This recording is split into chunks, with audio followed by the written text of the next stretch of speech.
Hello friends, तो आज की इस वीडियो में हम लोग बात करेंगे चातुर्मास के बारे में। ये क्या होता है, इसमें किस तरीके से व्रत किया जाता है, किस तरीके से पालन करना है, क्या क्या नियम हैं और इसका उद्यापन कैसे कर सकते हैं, सरल विधि वो भी मैं बताऊंगी और इसके पीछे की क्या कथा है उसके बारे में भी हम लोग बात करेंगे। तो चलिए वीडियो को शुरू कर लेते हैं। हिंदू धर्म ग्रंथों के अनुसार आषाढ़ मास की शुक्ल पक्ष की जो एकादशी आती है उस दिन ही भगवान विष्णु अगले 4 मास के लिए योग निद्रा में लीन हो जाते हैं, जो कि 4 मास होते हैं श्रावण, भादो, अश्विन और कार्तिक। और जब कार्तिक मास के शुक्ल पक्ष की एकादशी आती है, जिसे हम देवउठनी एकादशी भी कहते हैं, उस दिन भगवान योग निद्रा से जागते हैं। इसीलिए इन 4 महीनों को चातुर्मास कहा जाता है। चातुर्मास का हिंदू धर्म में विशेष अत्यधिक महत्व होता है। धार्मिक मान्यताओं के अनुसार इन 4 महीनों में शुभ मांगलिक कार्य जैसे विवाह, गृह प्रवेश, देवी देवताओं की प्राण प्रतिष्ठा, यज्ञ, संस्कार, बंधन आदि कुछ भी नहीं किया जाता। इन 4 मास में कोई भी शुभ मांगलिक कार्य करने की मनाही होती है, लेकिन इन 4 महीनों में हवन, ध्यान, व्रत, दान, पूजन आदि जो है वो किया जाता है।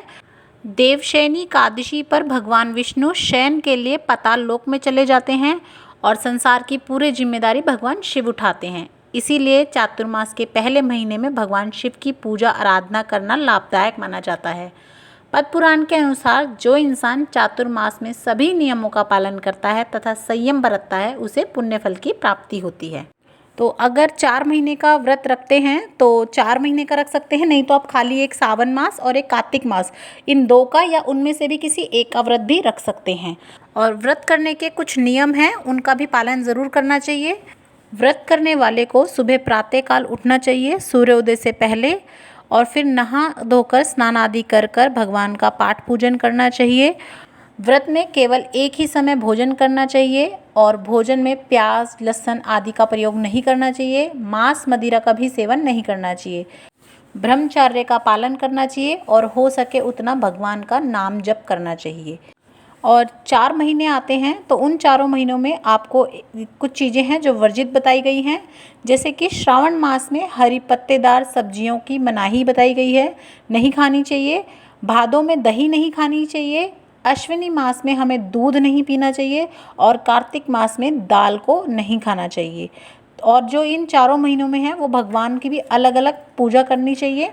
जैसा कि सावन के महीने में भगवान भोलेनाथ की विशेष पूजा अर्चना बताई गई है, तो सावन के महीने में जो पहला महीना होता है उसमें भगवान भोलेनाथ की पूजा करनी चाहिए। दूसरा महीना जो हमारा होता है भादों का, उसमें हमें श्री कृष्ण की पूजा करनी चाहिए। उसमें श्री कृष्ण का जन्म भी आता है, जन्मदिन भी होता है। तीसरा महीना जो आता है हमारा वो आता है अश्विन, जिसमें माँ दुर्गा की और श्री राम भगवान की पूजा की जाती है। और चौथा महीना फिर से हमारे भगवान विष्णु का, श्री भगवान हरि का हो जाता है, कार्तिक का महीना। और इस महीने में भगवान श्री हरि की और माँ तुलसा की पूजा अर्चना करनी चाहिए, उसी का विशेष महत्व बताया गया है। और 2021 में जो हमारा चातुर्मास है, यानी कि हमारा सावन शुरू हो जाएगा 20 जुलाई से, और 14 नवंबर को जो है हमारा जो है देवउठनी 11 वाले दिन, देवउठनी एकादशी वाले दिन हमारा चातुर्मास संपूर्ण हो जाएगा। तो अब बात कर लेते हैं इसके उद्यापन की विधि के बारे में। तो जब भी हम चातुर्मास का या तो 4 महीने का व्रत करते हैं तब भी, या सिर्फ सावन या सिर्फ कार्तिक का करेंगे तब भी, आपको जो एक टाइम भोजन करना होता है, तो आपका जो दूसरे टाइम का भोजन होता है उसे आप उसी टाइम दान कर देते हैं। तो जब आप शाम के टाइम खाना बनाएंगे तो आप 2 रोटी, 4 रोटी जितनी भी खाते हैं, जैसे आप अपनी थाली लगाते हैं ऐसे ही आप एक और थाली लगाइएगा। और घर में जो भी बड़े बुजुर्ग हों उन्हें उस थाली को थोड़ी सी दक्षिण रख के मिनस के दे दीजिएगा। और अगर आपके घर में कोई ऐसा व्यक्ति नहीं है जिसे आप इस तरीके से मिनस के दे सकें तो कोई बात नहीं, आप आपके आसपास जो भी पंडित वगैरह हो, मंदिर वगैरह हो, उनमें जाके थाली भी दे के आ सकते हैं। तो इस तरीके से आप सरल रूप से रोज़ ही अपना जो है तुरंत के तुरंत ही दान कर सकते हैं। और साथ ही साथ आपको दीपदान भी करना है, तो आप या तो इकट्ठे दीपदान भी कर सकते हैं, नहीं तो आप एक दिया तो रोज़ शाम को याद से चातुर्मास में तो ज़रूर तुलसा जी में दे दीजिए। और घर के बाहर भी अगर आप लगाएंगे तो वो भी आपका दीपदान माना जाता है। तो आप इस तरीके से दीपदान और अन्न का दान, दोनों दान रोज कर सकते हैं।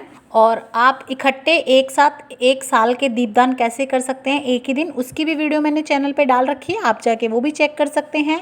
प्रतिदिन सूर्य भगवान को अर्घ्य दें और गायत्री मंत्र का जाप करें। आप तिल का हवन भी कर सकते हैं। चातुर्मास की समाप्ति पर तिल या अन्न का दान करना भी बहुत लाभदायक बताया गया है। और चातुर्मास में जो है कुछ चीज़ों का दान करना ज़रूरी बताया गया, बहुत अच्छा लाभदायक होता है, पुण्य की प्राप्ति होती है। तो पुण्य के कार्य को विशेष महत्व दिया जाता है। जैसे उत्तम ध्वनि वाले घंटे का दान कर सकते हैं आप, तांबे के पात्र का दान कर सकते हैं, तिल का दान कर सकते हैं, तेल का दान कर सकते हैं, शय दान कर सकते हैं, शाक का, फलों का, चावल का, जौ का, सोंठ का, मिर्च का, पीपल का, हल्दी का दान, बैल का दान तथा ब्राह्मणों को भोजन कराने का भी कर सकते हैं आप। और इस समय पर जो ये 4 मास होते हैं उसमें आप जो है ग्रंथों को और जो भगवान की पुस्तक आदि होती हैं उनका भी अगर आप दान करते हैं, जैसे कि शिव पुराण, भगवत गीता, तो उसका भी आपको बहुत ज़्यादा पुण्य मिलता है। तो इस प्रकार से मैंने आपको चातुर्मास के विषय में सारी जानकारी दे दी है। तो आपको मेरी वीडियो कैसी लगी प्लीज़ कमेंट करके ज़रूर बताइएगा। और अगर आपको मेरी वीडियो अच्छी लग रही है, मेरा चैनल पसंद आ रहा है, तो प्लीज़ मेरे चैनल को सब्सक्राइब कर दीजिए, वीडियो को लाइक कीजिए, ज़्यादा से ज़्यादा शेयर कीजिए ताकि वो किसी के काम आ सके। और देखने के लिए बहुत बहुत धन्यवाद।